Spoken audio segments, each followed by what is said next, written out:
Jelajahi cara baru mendapatkan informasi. Download Metro TV Extend sekarang. Pemirsa, di tengah gejolak ekonomi global yang tidak pasti, APBN menjadi bantalan atau shock absorber sebagai salah satu instrumen penentu stabilitas negara. Penyusunan RAPBN tentunya mempertimbangkan berbagai faktor risiko yang berpotensi mempengaruhi situasi di Indonesia, baik secara langsung maupun tidak langsung. Bagaimana proyeksi perekonomian global ke depan dan apa strategi pemerintah yang akan dituangkan dalam RAPBN 2024 untuk mengatasinya? Kita akan membahasnya bersama dua orang narasumber. Yang pertama adalah Direktur Eksekutif KOR Indonesia Muhammad Faisal yang sudah ada bersama saya di studio dan nanti juga akan bergabung bersama saya di studio Kepala Badan Kebijakan Fiskal Febrio Kacaribu. Mas Faisal, selamat siang. Selamat siang. Ya, Mas Faisal, ini kita menantikan RAPBN 2024. Betul. Sebelum kita cari tahu posturnya seperti apa, ini disebut-sebut adalah RAPBN terakhir di pemerintahan Jokowi.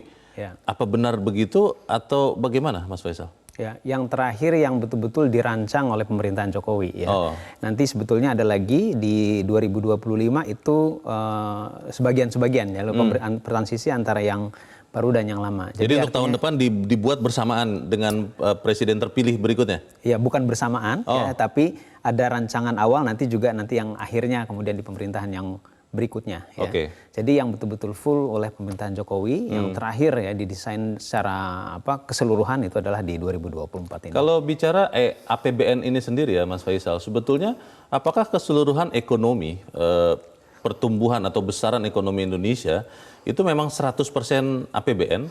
Atau APBN ini hanya menjadi sekian persen dari total ekonomi Indonesia? Biar kita semua punya gambaran ini. Ya. Kalau yang dimaksud adalah yang membentuk ekonomi atau produk domestik bruto, nah ini bukan jelas yang terbesar memang bukan dari belanja pemerintah, belanja pemerintah ya.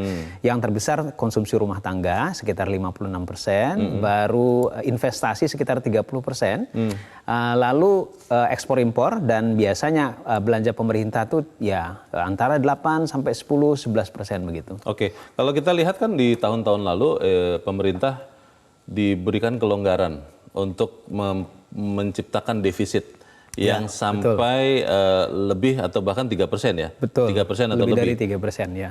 Tapi kan undang-undang mengatakan tahun ini sudah harus di bawah 3%. Dan kalau kita lihat kerangkanya, sebetulnya juga pemerintah sudah mengatakan akan merancang RAPBN 2024 dengan defisit di bawah 3%, Mas Faisal. Betul. Pertanyaan besarnya begini, ketika APBN 2023 yang sekarang sedang berjalan sudah 7 bulan lebih, itu ternyata masih surplus dibandingkan yang rencana awalnya adalah defisit. Ya. Apakah kemudian defisit yang akan dirancang di tahun depan itu benar-benar berguna untuk mendorong pertumbuhan ekonomi? Atau memang ya pemerintah ini masih belum belanja dengan cermat atau dengan cepat? Ya. Berbicara masalah defisitnya berarti kan kita melihat dari dua sisi, penerimaan dan juga dari sisi belanja ya.